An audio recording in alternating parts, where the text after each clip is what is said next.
Olá, muito bom dia. Seja bem-vindo ao Bom Dia Maestro, Morning Call da Maestro Investimentos. Hoje é dia 11 de agosto de 2021, quarta-feira, e seguem as principais notícias e indicadores para começar o dia bem informado. Os futuros das ações nos Estados Unidos recuam levemente e as bolsas europeias têm alta modesta, enquanto o dólar se fortalece e os yields dos treasuries sobem antes da inflação americana, já que será analisada, melhor dizendo, por investidores em busca de pistas sobre a direção da política do Fed. Dados de hoje podem mostrar se os preços ao consumidor nos Estados Unidos saltaram novamente em julho. Será às 9h30 da manhã a divulgação do CPI mês a mês referente a julho. A estimativa é de 0,5% de alta e a anterior foi de 0,9%. O foco do investidor no CPI dos Estados Unidos vem quando dirigentes do Banco Central americano falam sobre as perspectivas de desfazer alguns dos estímulos que ajudaram na recuperação da pandemia. Logan, Bostic e George, do Fed, falam ao longo do dia. O presidente do Fed de Chicago, Charles Evans, disse que espera um progresso substancial ainda este ano nas intenções de redução de compras de títulos pelo Banco Central americano. A maioria das moedas pares do real tem leve baixa, melhor dizendo, e índice dólar sobe pelo quarto dia consecutivo. O petróleo WTI se estabiliza depois de se recuperar ontem do menor nível em 3 semanas, com queda dos estoques americanos. O cobre e o níquel recuam em Londres, mas outros metais sobem. O minério de ferro avança após o Banco Central chinês sinalizar um alívio monetário. Vamos para os índices de mercado agora pela manhã. Lá na Ásia, Tóquio fechou em alta de 0,65%, Hong Kong em uma alta um pouco mais leve, 0,2%, e Xangai mais leve ainda, 0,08%. Lá na Europa, Londres amanheceu em alta de 0,5%, Paris também em alta de 0,30% e Frankfurt em levíssima alta de 0,04%. E os futuros do Dow Jones estão em alta de 0,05%, também bem leve. S&P 500 queda de 0,1% e Nasdaq queda de 0,21%. Na agenda de divulgações de hoje, aqui no Brasil, às 9 horas da manhã, foi divulgada as vendas no varejo do mês de junho, e lá nos Estados Unidos, às 9h30, como a gente já disse, vai ser divulgada a inflação também referente ao mês de julho, o CPI de julho.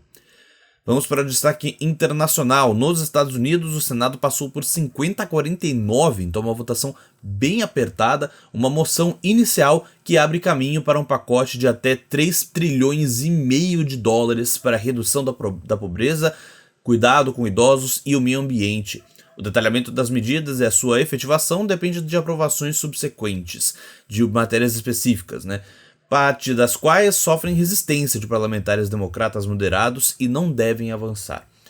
O minério de ferro avança hoje após o Banco Central da China alimentar expectativas de uma maior flexibilização da política monetária, depois de destacar os riscos potenciais para as perspectivas de crescimento econômico em seu último relatório trimestral. Isso poderia significar um corte nos compulsórios ou até mesmo taxas de juros mais baixas, de acordo com economistas. Os futuros do minério em Dalian fecharam em alta de 2,2% e o contrato mais ativo em Singapura subiu após 2 dias de queda. O cobre e o níquel recuam em Londres, mas outros metais industriais sobem. O petróleo WTI volta a recuar depois de se recuperar ontem do menor nível em 3 semanas, com queda dos estoques americanos. Vamos para o destaque local. Aqui no Brasil, após certo alívio com a PEC dos precatórios dentro do teto de gastos e sem uso de fundo das privatizações para pagamento do Bolsa Família, nesta manhã o mercado se deparou com notícias de que a proposta deve permitir o descumprimento da regra de ouro e a antecipação de receitas do pré-sal, segundo jornais. Segundo a Secretaria Especial do Tesouro e Orçamento, a PEC visa aprimorar e agilizar o procedimento atual da regra de ouro, que provoca morosidade ao estabelecer a necessidade de submeter a aprovação posterior pelo Congresso de crédito adicional para despesas que já haviam sido aprovadas anteriormente pelos congressistas. O voto impresso também pode ter novos capítulos. Logo após a derrota no governo ontem, O presidente da Câmara, Arthur Lira, disse que vai procurar a Justiça Eleitoral e o presidente do Senado, Rodrigo Pacheco, por uma saída para aumentar a transparência e aprimorar os mecanismos de auditagem das urnas. Para ele, segundo ele, melhor dizendo, para que não pairem dúvidas, segundo o site da casa. A Câmara deve votar a reforma do imposto de renda nesta quarta-feira. Em evento ontem, Bruno Serra afirmou que o Banco Central não deve medir esforços para trazer a inflação de 2022 e 2023 para a meta e indicou que o Copom, o Comitê de Política Monetária do Banco Central, pode ajustar o ritmo de aperto monetário caso as expectativas se desancorem. A XP espera um aumento de 100 bps na reunião de setembro, seguidos de duas altas de 50 bps em outubro e dezembro. O jornal Folha de São Paulo diz que o texto da PEC dos precatórios traz consigo um dispositivo que acaba com a trava da regra de ouro e permite com que o governo solicite aval para suas despesas correntes ainda na votação do orçamento. O texto traria a possibilidade de trocar o valor de precatórios a ser recebido por ações de estatais, o que ainda dependeria de regulação.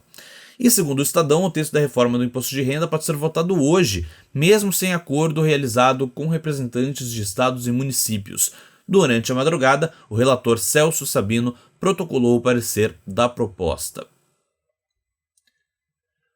Hoje o destaque de empresas vai para a BR Distribuidora, que informou lucro líquido de 382 milhões de reais no segundo trimestre de 2021, alta de 103,2% em relação ao mesmo período do ano passado, quando a companhia foi impactada pelas medidas restritivas impostas em função da pandemia de Covid-19.